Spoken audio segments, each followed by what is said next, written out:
ಎಲ್ರಿಗೂ ಸಹ ಯೇಸು ಕ್ರಿಸ್ತರ ನಾಮದಲ್ಲಿ ವಂದನೆಗಳು ಪ್ರಿಯರೇ. ಎಲ್ಲರೂ ಸಹ ತಲೆಬಾಗಿಸಿ ಕಣ್ಣುಗಳನ್ನು ಮುಚ್ಚಿಕೊಳ್ಳುವುದಾದರೆ ನಾವು ಪ್ರಾರ್ಥನೆಯನ್ನು ಮಾಡಿಕೊಳ್ಳೋಣ. ನಮ್ಮನ್ನು ಬಹಳವಾಗಿ ಪ್ರೀತಿಸುವಂಥ ಪ್ರಿಯ ಪರಲೋಕದಲ್ಲಿರುವ ನಮ್ಮ ತಂದೆಯಾದ ದೇವರೇ, ಅಪ್ಪ ನಿಮ್ಮ ಮಹೋನ್ನತ ನಾಮಕ್ಕೆ ಕೃತಜ್ಞತೆಗಳನ್ನು ಸಲ್ಲಿಸ್ತಿದ್ದೇವೆ. ತಂದೆಯಾದ ದೇವರಪ್ಪ, ಬೆಳಗಿಂದ ಇಲ್ಲಿವರೆಗೂ ಸಹ ಎಲ್ಲ ಸಮಯಗಳಲ್ಲಪ್ಪ ಎಲ್ಲರೊಟ್ಟಿಗೂ ಸಹ ನೀವು ಮಾತನಾಡಿಕೊಂಡು ಬಂದಿದ್ದೀರಿ ತಂದೆ. ಅದಕ್ಕಾಗಿ ನಿಮ್ಮ ಕೃತಜ್ಞತೆಗಳನ್ನು ಸಲ್ಲಿಸುತ್ತಾ ಅಪ್ಪ, ಹೌದು ಅಪ್ಪ, ಕೇಳುವಂಥ ಅಪ್ಪ ನಿಮ್ಮ ಮಕ್ಕಳಿಗೂ ಹೇಳುವಂಥ ನನಗೂ ಸಹ ಪವಿತ್ರಾತ್ಮರ ಸಹಾಯವನ್ನು ಕೊಟ್ಟು ತಂದೆ ಅಪ್ಪ ಈ ಸಂದೇಶ ಭಾಗವನ್ನು ಮುಗಿಸಿ ಕೊಡುತ್ತೀರೆಂದು ನಂಬಿ ಎಲ್ಲವನ್ನು ಯೇಸು ಕ್ರಿಸ್ತರ ನಾಮದಲ್ಲಿ ನಿಮ್ಮೊಬ್ಬರಿಗೆ ಒಪ್ಪಿಸಿ ಬಿಡುತ್ತಿದ್ದೇನೆ ತಂದೆಯಾದ ದೇವರೇ, ಆಮೇಲೆ. ಎಲ್ರಿಗೂ ಸಹ ಮತ್ತೊಮ್ಮೆ ಯೇಸು ಕ್ರಿಸ್ತರ ನಾಮದಲ್ಲಿ ವಂದನೆಗಳು ಪ್ರಿಯರೇ. ನಾವು ಮಾತನಾಡಿಕೊಳ್ಳುತ್ತಿರುವಂಥ ಅಂಶದ ಹೆಸರು ಏನಂದರೆ, ದೇವರು ಮೆಚ್ಚುವಂಥ ಉಪವಾಸ ಯಾವುದು? ಹೌದು ಪ್ರಿಯರೇ, ನಮಗೆ ಗೊತ್ತಿರುವಂಥ ಉಪವಾಸನೆ ಬೇರೆ, ಆದರೆ ದೇವರು ಮೆಚ್ಚುವಂಥ ಉಪವಾಸನೆ ಬೇರೆ ಆಗಿದೆ ಪ್ರಿಯರೇ. ಹೌದು, ಈ ಲೋಕದಲ್ಲಿ ಎಲ್ಲ ಸಭೆಗಳಲ್ಲಾಗಿರಬಹುದು, ಸೇವಕರಾಗಿರಬಹುದು, ಅಂದರೆ ನಾವೆಲ್ಲರೂ ಸಹ ಸಭೆಗೆ ಬರುವಂಥ ನಾವೆಲ್ಲರೂ ಸಹ ನಾವು ಹೇಗೆ ಉಪವಾಸ ಮಾಡ್ತೀವಿ ಅಂದರೆ, ನಾವು ಉಪವಾಸ ಇದು ಅಂದರೆ ಆಹಾರವನ್ನು ಸೇವಿಸದೆ ನಾವು ಉಪವಾಸವನ್ನು ಮಾಡುವಂಥರಾಗಿರ್ತೀವಿ. ನಾವು ಅನೇಕ ಸಭೆಗಳಿಗೆ ಹೋದಾಗಲೂ ಸಹ ಅಲ್ಲಿ ಪ್ರಾರ್ಥನೆ ಅಂದರೆ ಉಪವಾಸ ಕೂಟಗಳನ್ನು ಏರ್ಪಡಿಸುವಂಥದ್ದನ್ನು ನಾವು ನೋಡಿರ್ತೀವಿ ಪ್ರೇರೆ. ಇವತ್ತಿನ ದಿನದಲ್ಲಿ ನಾವು ನಿಜವಾದ ಉಪವಾಸ ಯಾವುದು ಎನ್ನುವಂಥದ್ದನ್ನು ನಾವು ನೋಡಿಕೊಳ್ಳೋಣ ಪ್ರೇರೆ. ಹಾಗಾದರೆ ಈ ರೀತಿಯಲ್ಲಿ ಇದೇ ಈ ಲೋಕದಲ್ಲಿ ಉಪವಾಸ ಎನ್ನುವಂಥದ್ದು ಅಂದರೆ ಅವರು ಉಪವಾಸ ಮಾಡ್ತಾರೆ, ಆದರೆ ಯಾವ ರೀತಿ ಮಾಡ್ತಾರೆ ಅಂದರೆ, ಅವರು ಆಹಾರ ಸೇವಿಸಲು ಪ್ರೇರೆ, ಆದರೆ ನೀರು, ಕಾಫಿ, ಟೀ, ಬನ್ನು, ಬ್ರೆಡ್ ಎಲ್ಲವನ್ನು ಸಹ ಅವರು ತೆಗೆದುಕೊಳ್ಳುವಂಥರಾಗಿರ್ತಾರೆ ಪ್ರೇರೆ. ಅಂದರೆ ಉಪವಾಸವನ್ನು ಮಾಡುವಾಗ, ಅಯ್ಯೋ ನಾವು ಉಪವಾಸ ಮಾಡ್ತಿದ್ದೀವಿ, ನಮಗೆ ಸುಸ್ತಾಗ್ತಿದೆ, ಅಯ್ಯೋ ನಮಗೆ ನಿಲ್ಲಕ್ಕಾಗ್ತಿಲ್ಲ, ನಾವು ನಿಂತ್ಕೊಳ್ಳೋಕ್ಕಾಗಲ್ಲ, ಈ ರೀತಿಯಾಗೆಲ್ಲ ಅವರು ಮಾತನಾಡುವಂಥದ್ದನ್ನು ನಾವು ನೋಡಿರ್ತೀವಿ ಪ್ರೇರೆ. ಹಾಗಾದರೆ ಅಂದರೆ ಸತ್ಯವೇದದಲ್ಲಿ ಉಪವಾಸ ಮಾಡುವಂಥವರು ಹೇಗೆ ಮಾಡಿದ್ದಾರೆ ಎನ್ನುವಂಥದ್ದನ್ನು ನಾವು ನೋಡ್ಕೊಳ್ಳೋಣ. ಉಪವಾಸ ಮಾಡುವುದಂದರೆ ಸತ್ಯವೇದಕ್ಕೆ ಬಂದರೆ ಯಾರು ನೆನಪಾಗ್ತಾರೆ ಪ್ರಿಯರೇ? ಮೊದಲನೇದಾಗಿ ಯಾರು?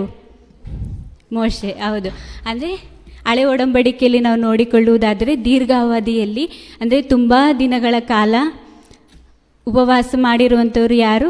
ಮೋಶೆ ಅವರು ಪ್ರೇರೆ. ಮೋಶೆ ಅವರು ಎಷ್ಟು ದಿನ ಉಪವಾಸ ಇರ್ತಾರೆ ಪ್ರೇರೆ? 40 ದಿನ ಇರ್ತಾರೆ. ಅವರೇನಾದ್ರು ನೋಡಿಕೊಳ್ಳೋಣ. ವಿಮೋಚನಕಾಂಡ 34ನೇ ಅಧ್ಯಾಯ 27ನೇ ವಚನದಿಂದ 29ನೇ ವಚನದವರೆಗೂ. ಯೆಹೋವನು ಮೋಶೆಗೆ, ನೀನು ಈ ವಾಕ್ಯಗಳನ್ನು ಬರೆ, ಈ ವಾಕ್ಯಗಳ ಮೇರೆಗೆ ನಿನ್ನ ಸಂಗಡಲೂ ಇಸ್ರಾಯೇಲರ ಸಂಗಡಲೂ ನಿಬಂಧನೆ ಮಾಡಿಕೊಂಡಿದ್ದೇನೆ ಎಂದು ಹೇಳಿದನು. ಮೋಶೆ ಆ ಬೆಟ್ಟದಲ್ಲಿ ಯೆಹೋವನ ಸನ್ನಿಧಿಯಲ್ಲಿ ಹಗಲಿರುಳು 40 ದಿನ ಇದ್ದನು. ಅವನು ಏನೂ ಊಟ ಮಾಡಲಿಲ್ಲ, ಏನೂ ಕುಡಿಯಲಿಲ್ಲ. ಆತನು ನಿಬಂಧನದ ವಾಕ್ಯಗಳನ್ನು ಅಂದರೆ 10 ಆಜ್ಞೆಗಳನ್ನು ಆ ಕಲ್ಲಿನ ಹಲಿಗೆಗಳ ಮೇಲೆ ಬರೆದನು. ಹೌದು ಪ್ರಿಯರೇ, ಇಲ್ಲಿ ನಾವು ಮೋಶೆಯವರು ಹೇಗೆ ಉಪವಾಸವನ್ನು ಮಾಡಿದ್ದಾರೆ ಎಂದು ನಾವು ನೋಡಿಕೊಳ್ಳುವುದಾದರೆ 28ನೇ ಅಧ್ಯಾಯದಲ್ಲಿ ಮೋಶೆ ಆ ಬೆಟ್ಟದಲ್ಲಿ ಯೆಹೋವನ ಸನ್ನಿಧಿಯಲ್ಲಿ ಹಗಲಿರುಳು 40 ದಿನ ಇದ್ದನು. ಅವನು ಏನೂ ಊಟ ಮಾಡಲಿಲ್ಲ, ಏನೂ ಕುಡಿಯಲಿಲ್ಲ. ಹೌದು ಪ್ರಿಯರೇ, ಯಾರಾದರೂ ಮೋಶೆಗೆ ಆಹಾರವನ್ನು ತಂದು ಕೊಟ್ರ? ಇಲ್ಲ, ತಂದೆಯಾದ ದೇವರೇ ಅವರಿಗೆ ಆಹಾರ, ನೀರು ಏನಾದ್ರು ತಂದು ಕೊಟ್ರ ಪ್ರೇರೆ? ಏನನ್ನೂ ಸಹ ಯಾರೂ ತಂದು ಕೊಟ್ಟಿಲ್ಲ. ಮೋಶೆ ಯಾವ ರೀತಿಯಲ್ಲಿ ಉಪವಾಸ ಇದ್ದರು ಅಂದರೆ, ಅವರು 40 ದಿವಸ ಆ ಬೆಟ್ಟದಿಂದ ಅವರು ಇಳಿದು ಬಂದಿಲ್ಲ ಪ್ರೇರೆ. ಅಲ್ಲೇ ಇದ್ದು ಅವರು 40 ದಿವಸನೂ ಸಹ ಅಲ್ಲಿ ದೇವರು ಹೇಳಿರುವಂಥ ದೇವರ ಜ್ಞಾನದಲ್ಲಿ, ಆಲೋಚನೆಯಲ್ಲಿ ದೇವರ ಆತ್ಮಭರಿತರಾಗಿ ಅವರು ಇದ್ದು ಉಪವಾಸವನ್ನು ಮಾಡಿರುವಂಥದ್ದನ್ನು ನಾವು ನೋಡಿದ್ವಿ. ಆದರೆ ಈ ಲೋಕದಲ್ಲಿ ಲೆಂಟ್ ಡೇಸ್ ಅಂತ ಮಾಡ್ತಾರೆ ಪ್ರೇರೆ. ಅವತ್ತಿನ ದಿನಗಳಲ್ಲಿ 40 ದಿವಸ ಅವರು ಉಪವಾಸ ಇರ್ತಾರೆ ಪ್ರೇರೆ. ಆದರೆ ಅವರು ಯಾವ ರೀತಿಯಾಗಿ ಉಪವಾಸ ಇರ್ತಾರೆ ಅಂತ ನಾವು ನೋಡಿಕೊಳ್ಳುವುದಾದರೆ, ಅವರು ಉಪವಾಸ ಇರ್ತಾರೆ ಅಂದರೆ ಬೆಳಿಗ್ಗೆ ಕಾಫಿ, ಮಧ್ಯಾಹ್ನ ಟೀ, ಕಾಫಿ, ಮತ್ತು ಸಂಜೆ ಏನಾದ್ರು ಸುಸ್ತಾಗಿದ್ರೆ coffee, bun, juice, cool drinks ಇಲ್ಲ ಅಂದರೆ ಫ್ರೂಟ್ ಜ್ಯೂಸು ಈ ರೀತಿಯಾಗಿ ಅವರಿಗೆ ಸುಸ್ತಾದಾಗೆಲ್ಲ ಈ ರೀತಿಯಾಗಿ ಇನ್ನೂ ತೀರಾ ಸುಸ್ತಾಯಿತು ಅಂದರೆ ಗಂಜಿಯನ್ನು ತೆಗೆದುಕೊಳ್ಳುವಂಥದ್ದನ್ನು ನಾವು ನೋಡಿದ್ದೀವಿ ಪ್ರಿಯರೇ. ಆದರೆ ದೇವರು ಮೆಚ್ಚುವಂಥ ಉಪವಾಸ ಯಾವುದು ಪ್ರಿಯರೇ? ಅಂದರೆ ದೇವರ ಲೆಕ್ಕದಲ್ಲಿ ನಾವು ಬಂದರೆ ದೇವರಿಗೆಲ್ಲವೂ ಸಹ ಕ್ರಮಬದ್ಧವಾಗಿ ಶಿಸ್ತಿನಲ್ಲಿ ಇರಬೇಕು ಪ್ರಿಯರೇ. ನಾವು ದೇವರ ಬಳಿ ಬಂದಾಗ ದೇವರೇ ನಾನು ಇದನ್ನು ಮಾಡ್ತೀನಿ ಇಷ್ಟನ್ನು ಮಾಡಲ್ಲ ಅಂತಲ್ಲ. ದೇವರು ಯಾವುದೇ ಒಂದು ಕೆಲಸವನ್ನು ಯೋಜಿಸುವಾಗಲೂ ಸಹ ಸಂಪೂರ್ಣವಾಗಿ ಅದನ್ನು ಶಿಸ್ತು ಕ್ರಮಬದ್ಧವಾಗಿ ಯೋಜಿಸುವಂಥವ್ರಾಗಿರ್ತಾರೆ ಪ್ರಿಯರೇ. ಮೋಶೆ ಬಿಟ್ಟರೆ ನಮಗೆ ಇನ್ಯಾರು ನೆನಪಾಗ್ತಾರೆ ಪ್ರಿಯರೇ? ಉಪವಾಸ ಅಂದರೆ ಏಸು ಕ್ರಿಸ್ತರು. ಅಂದರೆ 1ನೇ ಶತಮಾನದಲ್ಲಿ ಏಸು ಕ್ರಿಸ್ತರು ಬಂದರು. ಏಸು ಕ್ರಿಸ್ತರು ಸಹ 40 ದಿವಸ ಉಪವಾಸ ಇದ್ದರು ಪ್ರಿಯರೇ. 40 ದಿವಸ ಉಪವಾಸ ಇದ್ದು ಆದಮೇಲೆ ಅವ್ರಿಗೆ ಏನಾಯಿತು? ಹೊಟ್ಟೆ ಹಸಿತು. ಏಸು ಕ್ರಿಸ್ತರೇನಾದ್ರು ಹೊಟ್ಟೆ ಹಸಿತು, ನಾನು ಇನ್ನೂ ಸಹ ನಾನು ಉಪವಾಸ ಕಂಟಿನ್ಯೂ ಮಾಡಬೇಕು, ಆದರೆ ನೀರು ಕುಡ್ಕೊಂಡು ಇಲ್ಲ ಜ್ಯೂಸ್ ಕುಡ್ಕೊಂಡು ಏನಾರು ಕಂಟಿನ್ಯೂ ಮಾಡ್ತೀನಿ ಅಂತ ಏನಾರು ಅಂದ್ಕೊಂಡ್ರೆ ಇಲ್ಲ ಪ್ರಿಯರೇ. ಯಾವಾಗ ಏಸು ಕ್ರಿಸ್ತರಿಗೆ ಹೊಟ್ಟೆ ಹಸಿತೋ ಅಲ್ಲಿಗೆ ಸ್ಟಾಪ್ ಮಾಡಿ ಅದನ್ನು ನಿಲ್ಲಿಸುವಂಥರಾಗಿದ್ದರು. ಆ ವಚನವನ್ನು ಸಹ ನಾವು ನೋಡಿಕೊಳ್ಳೋಣ. ಮತ್ತಾಯನ ಬರೆದ ಸುವಾರ್ತೆ 4ನೇ ಅಧ್ಯಾಯ 1ನೇ ವಚನ. ಆಗ ಯೇಸು ಸೈತಾನನಿಂದ ಶೋಧಿಸಲ್ಪಡುವುದಕ್ಕಾಗಿ ಆತ್ಮನು ಆತನನ್ನು ಅಡವಿಗೆ ಒಯ್ದನು. ಆತನು 40 ದಿವಸ ಹಗಲಿರುಳು ಉಪವಾಸವಿದ್ದ ತರುವಾಯ ಆತನಿಗೆ ಹಸಿವಾಯಿತು. ಹೌದು ಪ್ರಿಯರೇ, ಯೇಸು ಕ್ರಿಸ್ತರು ಹೇಗೆ ಉಪವಾಸ ಇದ್ರು? 40 ದಿವಸನೂ ಸಹ ಹಗಲಿರುಳು ಉಪವಾಸವಿದ್ರು ಪ್ರಿಯರೇ. ಮುಸ್ಲಿಮರು ಸಹ ಅವರು ಉಪವಾಸ ಇರ್ತಾರೆ ಪ್ರಿಯರೇ.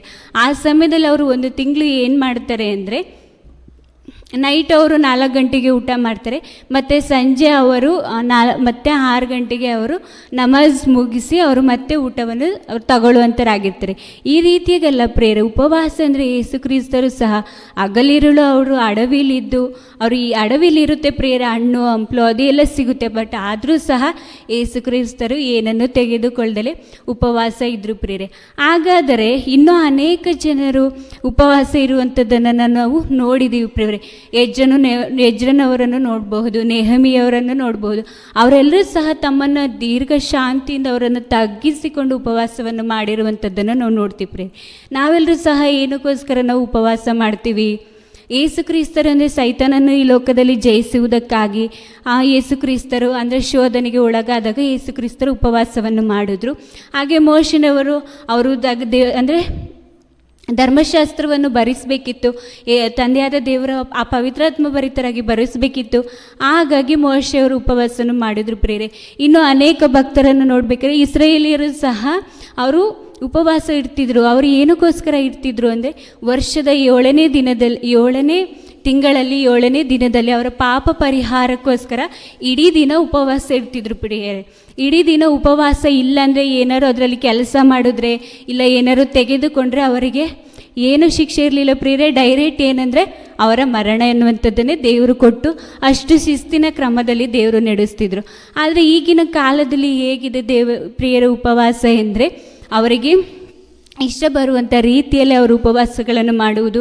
ಅಂದರೆ ಸಭೆ ನಿರ್ಮಾಣ ಆಗಬೇಕು, ಹಾಗಾಗಿ ಮನೆಯಲ್ಲಿ ರೋಗ ಇದೆ, ಅನಾರೋಗ್ಯ ಇದೆ, ಅಂದರೆ ಮನೇಲಿ ಗಲಿಬಿಲಿ ಇದೆ, ಈ ರೀತಿಯಾಗಿ ಇದಕ್ಕೋಸ್ಕರ ನಾವು ಪ್ರಾರ್ಥನೆ ಮಾಡ್ತಿದ್ದೀವಿ. ಮದುವೆಗೋಸ್ಕರ ಉಪವಾಸ ಪ್ರಾರ್ಥನೆ ಮಾಡ್ತಿದ್ದೀವಿ.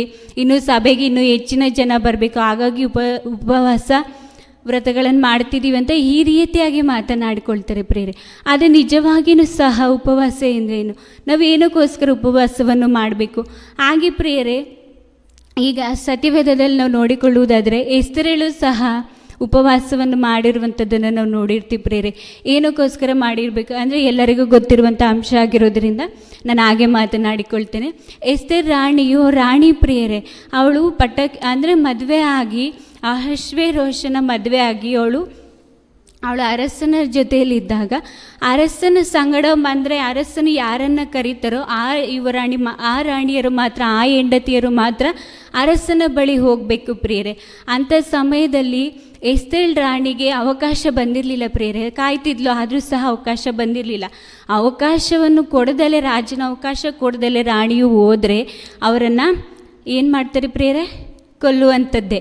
ಈ ರೀತಿಯಾಗಿ ಇದ್ದಾಗ ಏನು ಮಾಡ್ತಾನೆ ಚಿಕ್ಕಪ್ಪನಾದ ಮೊರ್ದೆಕೈ ಏನು ಮಾಡ್ತಾನೆ, ಏನಂತ ಹೇಳ್ಕೊಳಿಸ್ಕೊಡ್ತಾನೆ ಅಂದರೆ, ನೀನು ರಾಣಿಯಾಗಿ ಆರಾಮಾಗಿದ್ಯಾ, ನಮ್ಮನ್ನೆಲ್ಲ ಮರ್ತಾ ಯಹೂದ್ಯರನ್ನೆಲ್ಲ ಕೊಲ್ಲಬೇಕಂತ ಇದ್ದಾನೆ ಅರಸನು, ನೀನೇನು ಮಾಡ್ತಿದ್ಯಾ ಅಂತ ಕ್ವಶನ್ ಮಾಡಿ ಹೇಳಿ ಕಳಿಸ್ತಾನೆ. ಆಗ ಎಸ್ತೇಳ್ ರಾಣಿ ಏನು ಮಾಡ್ತಾಳೆ ಅಂದರೆ, ಯೋಚನೆ ಮಾಡಿ, ಸರಿ ನಾನು ಆಗೋದಾಗಲಿ ನಾನು ಇಲ್ಲಿ ಉಪವಾಸದಿಂದ ಇದ್ದು ಪ್ರಾರ್ಥನೆ ಮಾಡ್ತೀನಿ, ನೀವು ಸಹ ಯಹೂದ್ಯರು ಎಲ್ರಿಗೂ ಹೇಳಿ ಅವರು ಸಹ ಉಪವಾಸ ಇದ್ದು ಪ್ರಾರ್ಥನೆ ಮಾಡಲಿ, ನಾನು ಏನಾಗುತ್ತೋ ಆಗಲಿ ನಾನು ಹೋಗಿ ಅರಸನ ಮುಂದೆ ನಾನು ಮಾತನಾಡೋದಕ್ಕೆ ಟ್ರೈ ಮಾಡ್ತೀನಿ. ಅಂದರೆ ನನ್ನ ಜೀವ ಹೋದ್ರೂ ಪರವಾಗಿಲ್ಲ, ನಾನು ಟ್ರೈ ಮಾಡ್ತೀನಿ ಎನ್ನುವಂಥ ರೀತಿಯಲ್ಲಿ ಅವಳು ದೃಢವಾಗಿ ಮನಸ್ಸನ್ನು ಮಾಡಿ ಎಲ್ಲರೂ ಸಹ ಉಪವಾಸ ಇದ್ದು ಅಲ್ಲಿ ರಾಣಿಯು ಸಹ ಅಹಷ್ವೇರೋಷನ ರಾಜನ ಹತ್ರ ಮಾತನಾಡಿ ಯಹೂದ್ಯರ ಎಲ್ಲರನ್ನೂ ಸಹ ಕಾಪಾಡುವಂತಳಾಗಿರ್ತಾಳೆ ಪ್ರಿಯರೇ. ಈ ರೀತಿಯಾಗಿ ನಾವು ಉಪವಾಸಗಳನ್ನು ಮಾಡಿ ನಮ್ಮ ಸಭೆಯನ್ನು ಕಾಪಾಡಿಕೊಳ್ಳುವುದಕ್ಕೋಸ್ಕರ ನಾವು ಉಪವಾಸವನ್ನು ಮಾಡ್ತಿದ್ದೇವೆ ಪ್ರಿಯರೇ. ಇಲ್ಲ, ನಮ್ಮ ಆಸೆಗಳಿಗಾಗಿ, ನಮ್ಮ ಕೋರಿಕೆಗಳಿಗಾಗಿ, ನಮ್ಮದೇನೋ ನಡಿಬೇಕು ಎನ್ನುವಂಥ ಉದ್ದೇಶದಿಂದ ನಾವು ಉಪವಾಸಗಳನ್ನು ಮಾಡುವಂಥವ್ರು ಆಗಿದ್ದೀವಿ ಪ್ರಿಯರೇ. ಹೌದು, ಅಂದರೆ ಯಾವ ರೀತಿಯಲ್ಲಿ ಜನ ಉಪವಾಸ ಮಾಡ್ತಿದ್ದಾರೆ, ಯಾವ ರೀತಿಯಲ್ಲಿ ಜನರು ಭಕ್ತಿಯನ್ನು ತೋರಿಸ್ತಿದ್ದಾರೆ ಎನ್ನುವಂಥದ್ದನ್ನು ನಾವು ನೋಡಿಕೊಳ್ಳುವುದಾದರೆ, ಯೆಶಾಯನು ಬರೆದ ಗ್ರಂಥ 58ನೇ ಅಧ್ಯಾಯ 3ನೇ ವಚನ.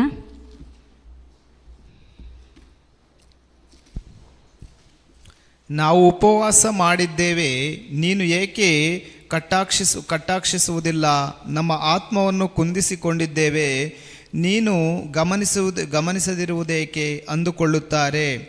ಇಗೋ, ನಿಮ್ಮ ಉಪವಾಸದ ದಿನದಲ್ಲಿಯೂ ನಿಮ್ಮ ನಿತ್ಯದ ಕೆಲಸವನ್ನು ನಡೆಸಿ ನಿಮ್ಮ ಆಳುಗಳನ್ನು ದುಡಿತಕ್ಕೆ ಎಳೆಯುತ್ತೀರಿ. ನೋಡಿರಿ, ನಿಮ್ಮ ಉಪವಾಸದ ಫಲವೇನೆಂದರೆ ವ್ಯಾಜ್ಯ, ಕಲಹ, ಕೇಡಿನ ಗುದ್ದು ಇವುಗಳೇ. ನೀವು ಈಗ ಮಾಡುವ ಉಪವಾಸವು ನಿಮ್ಮ ಪ್ರಾರ್ಥನೆಯನ್ನು ಉನ್ನತ ಲೋಕಕ್ಕೆ ಮುಟ್ಟಿಸತಕ್ಕದ್ದಲ್ಲ. ಸಾಕು.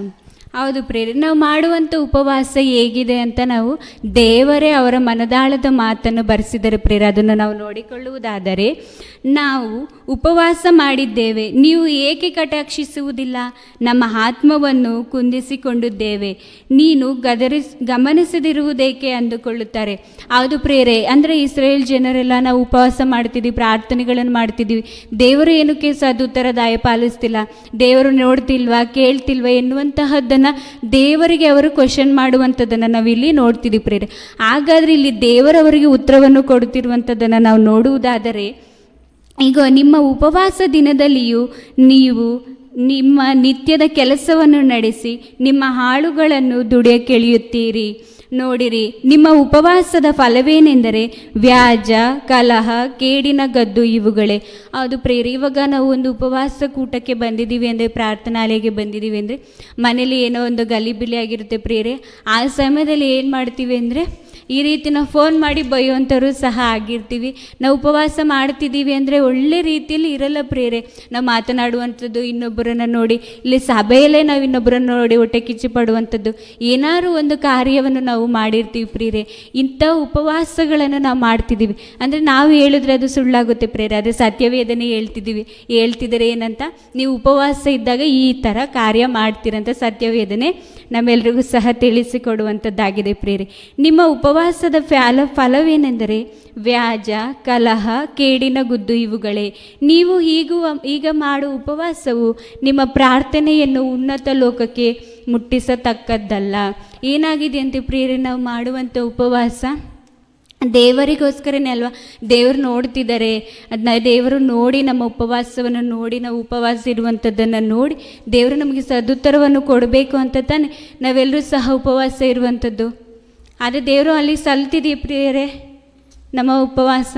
ಇಲ್ಲ ಪ್ರಿಯರೇ. ಹಾಗಾಗಿ ನಾವು ದೇವರು ಮೆಚ್ಚುವಂಥ ಉಪವಾಸಗಳನ್ನು ನಾವು ಮಾಡ್ತಿಲ್ಲ ಪ್ರಿಯರೇ. ಅದನ್ನು ಬಿಟ್ಟು ನಮಗೆ ಇಷ್ಟವಾದ ಉಪವಾಸಗಳನ್ನು ನಾವು ಮಾಡ್ತಿದ್ದೀವಿ ಪ್ರಿಯರೇ. ಉಪವಾಸ ಮಾಡುವಾಗ ನಾವು ಇನ್ನೂ ಹೇಗೆ ಇದ್ದು ಉಪವಾಸ ಮಾಡಬೇಕು ಎನ್ನುವಂಥದ್ದನ್ನು ನಾವು ನೋಡಿಕೊಳ್ಳುವುದಾದರೆ, ಮತ್ತಾಯನವರ ಸುವಾರ್ತೆ 6ನೇ ಅಧ್ಯಾಯ 16ನೇ ವಚನ.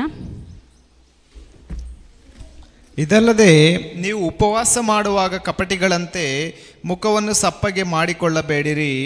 ಅವರು ತಾವು ಉಪವಾಸಿಗಳೆಂದು ಜನರಿಗೆ ತೋರಿಸಿಕೊಳ್ಳುವುದಕ್ಕಾಗಿ ತಮ್ಮ ಮುಖವನ್ನು ವಿಕಾರ ಮಾಡಿಕೊಳ್ಳುತ್ತಾರೆ. ಅವರು ತಮಗೆ ಬರತಕ್ಕ ಫಲವನ್ನು ಹೊಂದಿದಾಯ್ತೆಂದು ನಿಮಗೆ ಸತ್ಯವಾಗಿ ಹೇಳುತ್ತೇನೆ. ಹೌದು ಪ್ರೇರೆ, ನಾವು ಉಪವಾಸವನ್ನು ಮಾಡುವಾಗ ಆ್ಯಕ್ಟಿವ್ ಆಗಿರ್ತೀವಿ ಪ್ರೇರೆ, ನಮಗೆ ಸುಸ್ತಾಗಿರ್ತಿರುತ್ತೆ, ದೇಹದಲ್ಲಿ ಬರ ಇರಲ್ಲ. ಅಂಥ ಸಮಯದಲ್ಲಿ ಏನು ಮಾಡ್ತಿದ್ದೆ, ಅಯ್ಯೋ ಉಪವಾಸ ಮಾಡ್ತಿದ್ವಿ, ಉಪವಾಸ ಪ್ರಾರ್ಥನೆ ಮಾಡ್ತಿದ್ವಿ, ನಮಗೋಸ್ಕರ ಪ್ರಾರ್ಥನೆ ಮಾಡಿ. ಇನ್ನು ಪ್ರಿಯರೇ, ಉಪವಾಸ ಮಾಡುವಾಗ ಅದು ಗುಪ್ತವಾಗಿರಬೇಕು ಪ್ರಿಯರೇ, ಅದು ನಮಗೂ ದೇವರಿಗೆ ಮಾತ್ರ ಇರಬೇಕು ಪ್ರಿಯರೇ. ಆದರೆ ಈ ಸಮಯದಲ್ಲಿ ಅಂದರೆ ಈ ಜನಗಳ ಮಧ್ಯದಲ್ಲಿ ಯಾವ ರೀತಿ ಇದೆ ಅಂದರೆ ಪ್ರಿಯರೇ, ಉಪವಾಸ ಪ್ರಾರ್ಥನೆ ಕೂಟ ನಡೆಯುತ್ತೆ ಅಂದರೆ ಎಲ್ರಿಗೂ ಸಹ ಪ್ಯಾಂಪ್ಲೆಟ್ ಹಂಚಿ ಅದಕ್ಕೋಸ್ಕರ 2 ತಿಂಗಳು 3 ತಿಂಗಳೇ ಪ್ರಾರ್ಥನೆಯನ್ನು ಮಾಡಿಕೊಂಡು ನಾವು ಬರುವಂಥರಾಗಿರ್ತೀವಿ ಪ್ರಿಯರೇ. ಈ ರೀತಿಯಾಗಿ ನಾವು ತೋರಿಕೆ ಉಪವಾಸವನ್ನು ಮಾಡುವಾಗ ಅದನ್ನು ದೇವರು ಮೆಚ್ಚುವಂಥರಾಗಿರ್ತಾರೆ ಪ್ರಿಯರೇ. ದೇವರು ಆ ಉಪವಾಸವನ್ನು ಸಹ ದೇವರು ಮೆಚ್ಚುವಂಥವ್ರು ಆಗಿಲ್ಲ ಪ್ರಿಯರೇ. ನಾವು ಯಾವ ರೀತಿ ಇರ್ತೀವಿ, ಅಯ್ಯೋ ನಾವು ಉಪವಾಸ ಮಾಡ್ತಿದ್ದೀವಿ ಅಂತ ಖುಷಿಯಿಂದ ಹೇಳ್ಕೊತೀವಿ ಪ್ರಿಯರೇ. ಇಲ್ಲ, ಅಯ್ಯೋ ನಾನು ಉಪವಾಸ ಮಾಡ್ತಿದ್ದೀನಿ, ನನಗೆ ತುಂಬ ಸುಸ್ತಾಗ್ತಿದೆ ಎನ್ನುವಂಥ ರೀತಿಯಲ್ಲಿ ನಾವು ಮಾತನಾಡುವಂಥರಾಗಿದ್ದೀವಿ ಪ್ರಿಯರೇ. ಆದರೆ ಉಪವಾಸ ಅಂದರೆ ಪ್ರಿಯರೇ, ನಮ್ಮೆಲ್ಲರಿಗೂ ಗೊತ್ತಿರುವ ಮಟ್ಟಿಗೆ ಅಂದರೆ ಊಟ ಬಿಟ್ಟು ನೀರು ಬಿಟ್ಟು ಇರುವಂಥದ್ದೇ ಉಪವಾಸ ಎನ್ನುವಂಥದ್ದನ್ನು ಅಂದ್ಕೊಂಡಿದ್ದೀವಿ ಪ್ರಿಯರೇ. ಆದರೆ ದೇವರ ಲೆಕ್ಕದಲ್ಲಿ ನಿಜವಾದ ಉಪವಾಸ ಅಂದರೆ ಏನು ಎನ್ನುವಂಥದ್ದನ್ನು ನಾವು ಇವಾಗಿನ ಸಂದರ್ಭದಲ್ಲಿ ನಾವು ನೋಡಿಕೊಳ್ಳೋಣ. ಯೆಶಾಯನ ಗ್ರಂಥ 58ನೇ ಅಧ್ಯಾಯ 6ನೇ ವಚನದಿಂದ.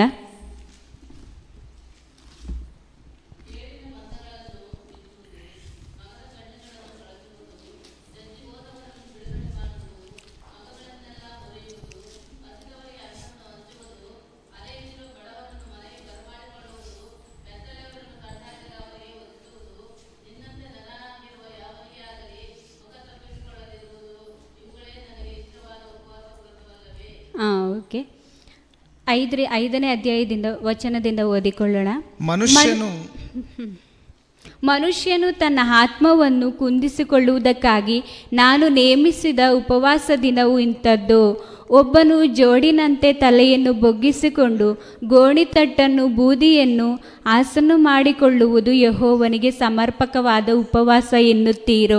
ದೇವರು ನಮಗೆ ಕ್ವಶನ್ ಮಾಡಿ ಕೇಳ್ತಿದ್ದಾರೆ ಪ್ರೇರೆ, ನೀವು ಮಾಡ್ತಿದ್ದೀರಲ್ಲ ಹೊಟ್ಟೆಗಿಲ್ದಲೆ ಗೋಣಿತಟ್ಟ ಹಾಕ್ಕೊಂಡು ನೀವು ಇವಾಗ ಉಪವಾಸ ಮಾಡ್ತಿದ್ದೀರಲ್ಲ, ಅದು ಯೆಹೋವನಿಗೆ ಇಷ್ಟವಾಗಿರುವಂಥ ಉಪವಾಸನೋ? ನೀವೆಲ್ಲರೂ ಸಹ ಅಂದ್ಕೊಂಡಿದ್ದೀರಲ್ಲ ಇಂತಹ ಉಪವಾಸವನ್ನೇ ದೇವರು ಮೆಚ್ತಾರಂತ ಎಲ್ಲರೂ ಸಹ ದೇವರು ನಮ್ಮೆಲ್ಲರಿಗೂ ಸಹ ಕ್ವಶನ್ ಮಾಡಿ ಕೇಳ್ತಿದ್ದಾರೆ. ನಿಮ್ಮ ಲೆಕ್ಕದಲ್ಲಿ ಇದು ದೇವರು ಮೆಚ್ಚುವಂಥ ಉಪವಾಸನೋ ಅಂತ. ಹಾಗೆ ನಾವು ಮುಂದೆ ನೋಡಿಕೊಳ್ಳುವುದಾದರೆ, ನೋಡಿರಿ, ಕೇಡಿನ ಬಂಧಗಳನ್ನು ಬಿಚ್ಚುವುದು, ನೊಗದ ಕಣ್ಣಿಗಳನ್ನು ಕಳಚುವುದು, ಜಜ್ಜಿ ಹೋದವರನ್ನು ಬಿಡುಗಡೆ ಮಾಡುವುದು, ನೊಗಗಳನ್ನೆಲ್ಲ ಮುರಿಯುವುದು, ಹಸದವರಿಗೆ ಅನ್ನವನ್ನು ಹಂಚುವುದು, ಅಲೆಯುತ್ತಿರುವ ಬಡವರನ್ನು ಮನೆಗೆ ಬರಮಾಡಿಕೊಳ್ಳುವುದು, ಬೆತ್ತಲೆಯವರನ್ನು ಕಂಡಾಗೆಲ್ಲ ಅವರಿಗೆ ಒದಿಸುವುದು, ನಿನ್ನಂತೆ ನರರಾಗಿರುವ ಯಾವನಿಗೆ ಆಗಲಿ ಮುಖ ತಪ್ಪಿಸಿಕೊಳ್ಳದಿರುವುದೇ ಇವುಗಳಿಗೆ ನನಗೆ ಇಷ್ಟವಾದ ಉಪವಾಸ ವ್ರತಗಳಲ್ಲವೇ? ದೇವರು ಏನಾರು ಹೇಳ್ತಿದ್ದಾರೆ ಪ್ರೇರೆ, ಇಲ್ಲಿ ಏನಂತ ಹೇಳ್ತಿದ್ದಾರೆ? ಉಪವಾಸ ವ್ರತಗಳಲ್ಲವೇ ಅಂತ. ನಾವು ಇವನು ಮಾಡಿದ್ರೆ ಸಾಕಲ್ವ ಪ್ರೇರೆ? ದೇವ್ರು ಕೇಳ್ತಿದ್ದೀರಾ? ಬೇಡ, ಇಲ್ಲ, ಎಲ್ಲರೂ ಸಹ ಉಪವಾಸ ಮಾಡಿ ಅನ್ನ ನೀರು ಬಿಟ್ಟು ಬನ್ನಿ ಅಂತ ಏನಾರು ಕೇಳ್ತಿದ್ದಾರೆ ಪ್ರೇರೆ? ಇಲ್ಲ ಪ್ರೇರೆ. ಹಾಗಾಗಿ ನಾವೆಲ್ಲರೂ ಸಹ ನಾವು ಪ್ರಾರ್ಥನೆ ಮಾಡುವಾಗ ನಮ್ಮ ಉಪವಾಸಗಳು ಹೇಗಿರಬೇಕು ಅಂದರೆ, ಯಾರಿಗೆ ಆಹಾರ ಇಲ್ವೋ ಅವರಿಗೆ ಆಹಾರವನ್ನು ನೀಡುವುದು, ಯಾರಿಗೆ ಬಟ್ಟೆ ಇಲ್ವೋ ಅವರಿಗೆ ನಮ್ಮ ದೇವರು ಹೇಳ್ತಿದ್ದಾರೆ ಅಂದರೆ 2 ಅಂಗಿ ಇಲ್ಲವನು ಅಂಗಿ ಇಲ್ಲದವನಿಗೆ 1 ಅಂಗಿಯನ್ನು ಕೊಡಲಿ ಅಂತ. ಹಾಗೆ ಯಾರಿಗೆ ಇಲ್ವೋ ಅವರಿಗೆ ನಮ್ಮಲ್ಲಿ ಇರುವಂಥದ್ರಲ್ಲಿ ನಮಗೆ ಎಷ್ಟು ಸಾಕೋ ಅಷ್ಟನ್ನು ಇಟ್ಟುಕೊಂಡು ನಾವು ಇನ್ನೊಬ್ಬರಿಗೆ ಕೊಡುವಂಥರಾಗಿರಬೇಕು. ದಾನ ಧರ್ಮಗಳನ್ನು ಸಹ ಮಾಡಿರುವಂಥರಾಗಿರಬೇಕು. ಇನ್ನೊಬ್ಬರಿಗೆ ನಾವು ಪ್ರೀತಿಯನ್ನು ಯೇಸು ಕ್ರಿಸ್ತರು ತೋರಿಸಿಕೊಟ್ಟಿರುವಂಥ ಪ್ರೀತಿಯನ್ನು ಮಾಡೋರಾಗಿರಬೇಕು. ಇನ್ನೊಬ್ಬರಿಗೆ ಯಾವಾಗಲೂ ಸಹ ಅವರ ಕೇಡನ್ನು ಮಾಡದೆ ನಾವು ಯಾವಾಗಲೂ ಸಹ ಅವರು ನಮ್ಮಂತೆ ಮನುಷ್ಯರಿಂದ ಅವರನ್ನು ನಾವು ಪ್ರೀತಿಸಿ ಅವರನ್ನು ನಾವು ಯಾವಾಗಲೂ ಸಹ ಸಂತೋಷದಿಂದ ನಾವು ನೋಡಿಕೊಳ್ಳುವಂಥರಾಗಿರಬೇಕು. ಹಾಗೆ ನಾವು ಸಹ ನಾವು ಜೀವಿಸುವಾಗ ನಾವು ಜೀವಿಸ್ತಿದ್ದೀವಿ ಅಂದರೆ ಇನ್ನೊಬ್ಬರಿಗೆ ತೊಂದರೆಯನ್ನು ಮಾಡದೆ ನಾವು ಆಗಿರಬೇಕು. ಇನ್ನು ಪ್ರಿಯರೇ, ಹಾಗೆ ಬಡವರಾಗಿ ಅಲಿಯುತ್ತಿರುವವರಿಗೆ ಅವರಿಗೂ ಸಹ ಸುವಾರ್ತೆಯನ್ನು ಕೊಟ್ಟು ಅವರನ್ನು ಸಹ ಒಳ್ಳೆಯ ರೀತಿಯಲ್ಲಿ ನಡೆಸುವಂಥದ್ದು, ಹಸಿದವರಿಗೆ ಆಗಿರ್ಬೋದು, ಬೆತ್ತಲೆ ಅವರಿಗೆ ಆಗಿರ್ಬೋದು, ನಮ್ಮಂತೆ ಇರುವ ಎಲ್ಲ ಮನುಷ್ಯರನ್ನು ಸಹ ನಾವು ಪ್ರೀತಿಸುವಂಥವರು ಆಗಿರಬೇಕು ಪ್ರಿಯರೇ. ಈ ರೀತಿಯಾಗಿ ಮಾಡಿದ್ರೆ ಮಾತ್ರ ದೇವರು ನಿಜವಾಗಿಯೂ ಸಹ ನಮ್ಮ ಉಪವಾಸವನ್ನು ಮೆಚ್ಚುವಂಥರಾಗಿದ್ದಾರೆ ಪ್ರಿಯರೇ. ನಾವು ಇದನ್ನೆಲ್ಲ ನೋಡ್ಕೊಂಡ್ವಲ್ಲ ಪ್ರಿಯರೇ, ನಮಗೆ ಯಾವ ಉಪವಾಸ ಬೇಕು? ಈ ರೀತಿಯಾಗಿ ಒಳ್ಳೆ ಕಾರ್ಯಗಳನ್ನು ಮಾಡಿಕೊಂಡು ಸತ್ಕಾರ್ಯಗಳನ್ನು ಮಾಡಿಕೊಂಡು ಎಲ್ಲ ಸರ್ವಾಯುಧಗಳನ್ನು ಧರಿಸಿಕೊಂಡು ನಾವು ಜೀವಿಸುವಂತಹ ಉಪವಾಸ ಬೇಕು ಪ್ರಿಯರೇ ನಮಗೆ.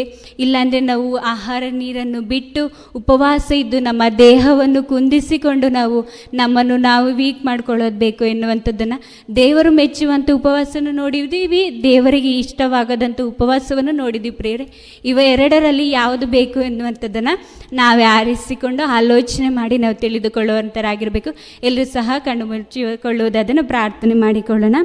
ನಮ್ಮನ್ನು ಬಹಳವಾಗಿ ಪ್ರೀತಿಸುವಂಥ ತಂದೆಯಾದ ದೇವರೇ ಅಪ್ಪ, ನಿಮ್ಮ ವಂದನೆಗಳು. ಹೌದು ಅಪ್ಪ, ಈ ಸಂದೇಶದಲ್ಲಿ ನೀವು ನಮ್ಮ ಅಜ್ಜಾಗಿ ವಂದನೆಗಳಪ್ಪ. ಇವತ್ತಿನ ದಿನದಲ್ಲಿ ಅಪ್ಪ, ನೀವು ಮೆಚ್ಚುವಂಥ ಉಪವಾಸವನ್ನು ಅಪ್ಪ, ಒಳ್ಳೆ ಕಾರ್ಯಗಳನ್ನು ನಮಗೆ ತಿಳಿಸಿಕೊಟ್ಟಿದ್ದೀರಾ. ಹೌದು ಪ್ರಿಯರೇ, ಅವ್ರ ತಂದೆಯಾದ ದೇವರೇ, ಈ ಲೋಕದಲ್ಲಿ ಅಪ್ಪ ಎಲ್ಲರೂ ಇರುವಂತೆ ನಾವು ಸಹ ಆಲೋಚನೆ ಮಾಡದೆ ಅಪ್ಪ ನಿಜವಾದ ಉಪವಾಸ ಇದೆಂದು ತಿಳಿದುಕೊಂಡು ನಾವು ಜೀವಿಸುವಂತರಾಗಿ ನಡೆಸಿ. ಹೌದು ಅಪ್ಪ, ಹಾಗೆ ಈ ದಿನದಲ್ಲಿ ಅಪ್ಪ ಬೆಳಗಿನ ಇಲ್ಲಿವರೆಗೂ ಸಹ ನಮ್ಮೆಲ್ಲರನ್ನು ಸಹ ನಡೆಸಿದಿರಿ ತಂದೆ. ಹಾಗೆ ಅಪ್ಪ ಇಂದಿನ ಮುಂದೆಯಲ್ಲೂ ಕರ್ತನೆ ಅಪ್ಪ, ಯಾರ್ಯಾರು ಮಾತನಾಡಿದರೆ ಅಪ್ಪ ಅವರು ಸಹ ಅವರ ಜೊತೆಯೂ ಸಹ ಪವಿತ್ರಾತ್ಮರ ಸಹಾಯವನ್ನು ಕೊಟ್ಟು ನೀವು ನಡೆಸ್ತೀರಿ ಎಂದು ನಂಬಿ ಅಪ್ಪ ಎಲ್ಲರನ್ನೂ ಸಹ ನೀವು ಮುಟ್ಟಿ ಆಶೀರ್ವದಿಸಿರಿ ಎಂದು ನಂಬಿ ಎಲ್ಲ ಸ್ತುತಿ ಸ್ತೋತ್ರ ಎಲ್ಲ ಘನ ಮಾನ ಮಹಿಮೆ ನಿಮ್ಮೊಬ್ಬರಿಗೆ ಒಪ್ಪಿಸಿ ಬಿಡ್ತೇನೆ ಯೇಸು ಕ್ರಿಸ್ತರ ನಾಮದಲ್ಲಿ ತಂದೆಯಾದ ದೇವರೇ, ಆಮೇನ್. ಎಲ್ರಿಗೂ ಸಹ ಯೇಸು ಕ್ರಿಸ್ತ ನಾಮದಲ್ಲಿ ವಂದನೆಗಳು ಪ್ರಿಯರೇ.